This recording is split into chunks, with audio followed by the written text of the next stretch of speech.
71 years after the Japanese bombing of Pearl Harbor, more than a quarter of the roughly 2,500 American servicemen killed in the attack rest, still unidentified, in a Honolulu cemetery within a volcanic crater. Oil-fueled fires on battleships burned many beyond recognition, and some were reduced to ashes by the flames.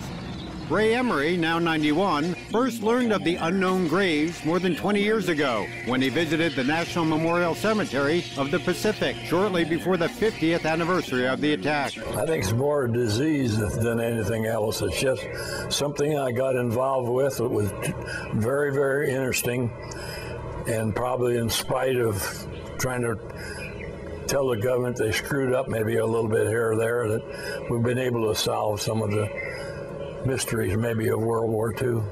The grounds foreman told him that Pearl Harbor dead were scattered around the veterans' graveyard in a volcanic crater, nicknamed the Punch Bowl because of its resemblance to the serving dish.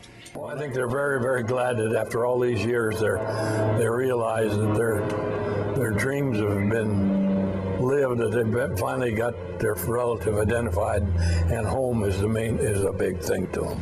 National Park Service historian Daniel Martinez recognizes Emory's commitment to identifying as many Pearl Harbor victims as he can, and his devotion to creating accurate records of all the casualties and where they are buried. He's devoted to the idea of the accuracy of all the casualties, where these casualties are buried, not only at Punch Bowl but other cemeteries, and he's documented all of that. And he's been, as the Pearl Harbor survivor historian, absolutely dedicated to that.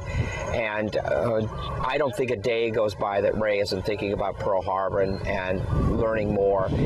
Changing the gravestones of unidentified victims is no small task. Military and veterans policy calls for changing grave markers only if remains are identified, an inscription is mistaken, or a marker is damaged.